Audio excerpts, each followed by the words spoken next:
శ్రీశైలం బ్రహ్మోత్సవాలకు విచ్చేస్తున్న భక్తులకు స్వాగతం సుస్వాగతం. మల్లికార్జున స్వామి, భ్రమరాంబిక అమ్మవార్ల దివ్య ఆశీస్సులు మనందరిపై ఎల్లవేళలా ఉండాలని కోరుకుంటూ పరమశివుని కృపతో ఈ లోకమంతా సుఖశాంతులతో విరాజిల్లాలని ప్రార్థిస్తున్నాం. పవిత్ర పుణ్యక్షేత్రం శ్రీశైలంలో జరిగే ఈ వేడుకల్లో పాల్గొని స్వామివారి దర్శనం చేసుకోండి. ఇట్లు ధర్మకర్తల మండలి అధ్యక్షుడు పోతుకుంట రమేష్ నాయుడు మరియు M Srinivasarao, special grade deputy collector మరియు కార్యనిర్వహణాధికారి. కర్నూలు జిల్లాలో ప్రసిద్ధి చెందిన శైవ క్షేత్రాల్లో అతి పురాతన శైవ క్షేత్రమైన గురజాల రామలింగేశ్వర ఆలయానికి ఎంతో చరిత్ర ఉంది. శ్రీరాముడు సీతాదేవి స్వయంగా నిర్మించిన ఇసుకలింగం నుండి ప్రత్యేక శ్రీశైలం తర్వాత అంతటి ప్రాముఖ్యత ఉన్న గురజాల రామలింగేశ్వర క్షేత్రంపై భారత్ టుడే ప్రత్యేక కథనం. కర్నూలు జిల్లాలోని నందవరం మండలం గురజాల గ్రామం ఒకప్పుడు దండకారణ్యం. త్రేతాయుగంలో రావణ సంహారం అనంతరం శ్రీరాముడుకు బ్రాహ్మణ హత్యా దోషం కలగడంతో శివలింగాన్ని ప్రతిష్ఠించి పూజ నిర్వహిస్తే దోషం పోతుంది అనడంతో శివలింగ ప్రతిష్ఠకు శ్రీరాముడు పూనుకుంటాడు. అయితే ఆ ప్రదేశంలో లింగం లేకపోవడంతో శ్రీరాముడి ఆజ్ఞ మేరకు హనుమంతుడు కాశీకి లింగం కొరకు వెళ్తాడు.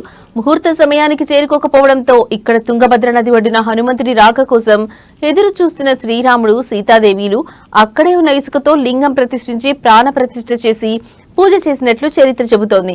అయితే కాశీ నుండి ఇక్కడికి చేరుకున్న హనుమంతుడు తన లింగానికి పూజ చేయలేదని మనస్తాపం చెందడంతో శ్రీరాముడు హనుమంతుడి లింగాన్ని కూడా ప్రతిష్ఠించినట్లు ఇక్కడ ఆనవాళ్లు ఉన్నాయి.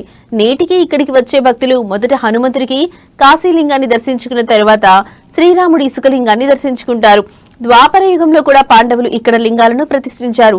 అరణ్యవాస కాలంలో ఇక్కడకు చేరుకున్న పాండవులు శ్రీరాముడు ప్రతిష్ఠించిన విగ్రహానికి పూజలు చేసి ధర్మరాజు ధర్మలింగాన్ని, అర్జునుడు పార్థనలింగాన్ని, భీముడు భీమలింగాన్ని ప్రతిష్ఠించారు. అయితే 11వ శతాబ్దంలో చోళుల కాలంలో తుంగభద్ర నది ఒడ్డున ఈ ఆలయ నిర్మాణం జరిగినట్లు పూజారి పేర్కొన్నారు. ప్రతి ఏటా మహాశివరాత్రి ఇక్కడ వైభవంగా జరుగుతుంది. కర్ణాటక, తమిళనాడు నుండి రాష్ట్రంలోని వివిధ ప్రాంతాల నుండి భక్తులు భారీగా తరలివస్తారు. ఇసుకలింగానికి శ్రీరాభిషేకం, కళ్యాణోత్సవం, మహారథోత్సవం వంటి అనేక కార్యక్రమాలు నిర్వహిస్తారు. ఈ నేపథ్యంలో 15వ తేదీ జరిగే శివరాత్రి మహోత్సవానికి అన్ని ఏర్పాట్లు పూర్తి చేసినట్టు ఆలయ ధర్మకర్త తెలిపారు.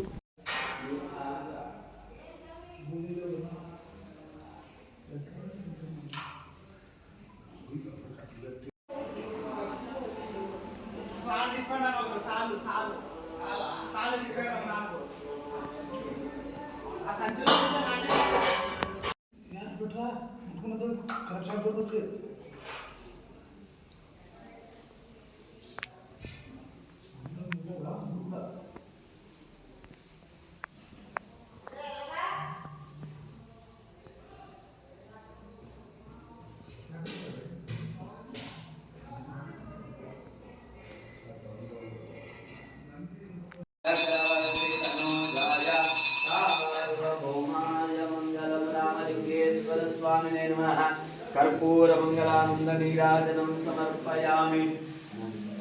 हर नमः पार्वती पतये हर हर महादेव.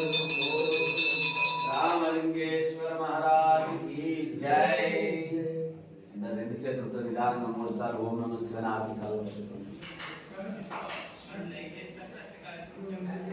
ఓం తత్పురుషాయ విద్మహే మహాదేవాయ ధీమహి तन्नो रुद्रः प्रचोदयात्. नारायणाय विद्महे वासुदेवाय धीमहि तन्नो विष्णुः प्रचोदयात्.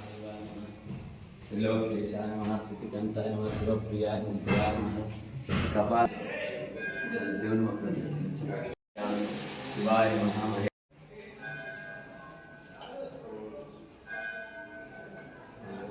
కర్నూలు జిల్లా నందవరం మండలం గురజాల గ్రామంలో వెలిసిన శ్రీ రామలింగేశ్వర స్వామి దేవాలయము మహాశివరాత్రి బ్రహ్మోత్సవాలు అంగరంగ వైభవంగా జరుగుతాయి.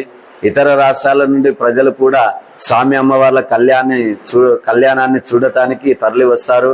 ఆర్టీసీ వాళ్ళు బస్సు సౌకర్యాన్ని కల్పించారు. పోలీసు వారు బందోబస్తు కూడా కల్పించారు. దేవాలయ అధికారులు వచ్చిన భక్తాదులకు త్రాగునీరు, అన్నదానము, చలవ పందిళ్లు అన్ని తయారు చేసి ఉన్నారు. పూర్వము శ్రీరాముల వారు అరణ్యవాస కాలంలో రావణాసుని వధిస్తారు. త్రేతాయుగంలో అరణ్యవాస కాలంలో శ్రీరాముడు రావణాసుని వధిస్తారు. రావణాసుడు బ్రాహ్మణుడు వల్ల శ్రీరాముల వారికి బ్రాహ్మణ హత్యా పథకం అనే దోషం వస్తుంది. ఆ దోషం నివారణ కావాలంటే శ్రీరాముల వారు శివలింగాన్ని ప్రతిష్ఠ చేసి పూజ చేయవలెను. ఆ ప్రకారంగా రాముల వారు రామేశ్వరం మొదలు అయోధ్యకి వెళ్ళేంత వరకు శివలింగాలను ప్రతిష్ఠ చేసుకుంటూ పూజ చేసుకుంటూ వెళ్తా ఉంటాడు. మార్గ మధ్యంలో ఈ ప్రదేశాన్ని దండకారణ్యం అంటారు. ఈ అరణ్యంలో ఆంజనేయ స్వామిని శివలింగం కోసం కాశీకి పంపిస్తాడు. ఆయన ముహూర్త సమయానికి కాశీ నుండి శివలింగాన్ని తీసుకురాకపోయేసరికి తుంగభద్రా నదీ తీరాన ఉన్న ఇసుకతోనే శ్రీరాముల వారు శివలింగాన్ని ప్రతిష్ఠ చేసి పూజ చేస్తారు. పూజ అంతవగానే ఆంజనేయ స్వామి కాశీ నుండి శివలింగాన్ని తీసుకొని ఇక్కడికి ప్రత్యక్షమవుతాడు. ఇక్కడ ముందుగా ఇసుకతో ప్రతిష్ఠ చేసిన శివలింగాన్ని చూసి ఆంజనేయ స్వామి, నేను కాశీ నుండి తెచ్చిన శివలింగం వృధా అవుతుంది, తప్పక నేను తెచ్చిన శివలింగాన్ని ప్రతిష్ఠించాలని కోరుతూ లింగాన్ని పెకిలించే ప్రయత్నం చేస్తాడు. ఆ ప్రయత్నంలో లింగానికి ముందు భాగంలో కాస్త ఇసుక రాలిపోతుంది అంటారు.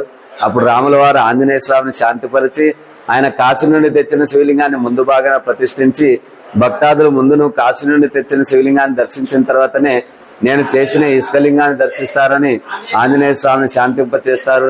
ఆంజనేయ స్వామి ప్రతిష్ఠ చేసిన శివలింగాన్ని కాశీలింగం అంటారు. రాముల వారు ప్రతిష్ఠ చేసిన ఇసుకలింగాన్ని రామలింగేశ్వర స్వామి అంటారు. అదేవిధంగా ద్వాపరయుగంలో పాండవులు కౌరవుల చేతిలో జూదమాడి ఓడిపోయి అరణ్యవాసం వస్తారు. అప్పుడు ధర్మరాజు ధర్మలింగాన్ని, భీముడు భీమలింగాన్ని, అర్జునుడు పార్థలింగాన్ని ప్రతిష్ఠ చేస్తారు. నకుల సహదేవులు సహాయంగా పనిచేస్తూ ఉంటారు. అదే రాముల వారు రాకముందు పూర్వపు యుగము కృతయుగంలో గురువులు మునులు ప్రతిష్ఠ చేసిన శివలింగం ఉంది. రాముల వారు చేసిన శివలింగానికి పూజలు జరగాలని ఆయన చీకట్లోకి వెళ్ళాడని అంటారు. ఆ ప్రకారంగా ఆయన మబ్బులింగం అంటారు. పూర్వము గురువులు మునులు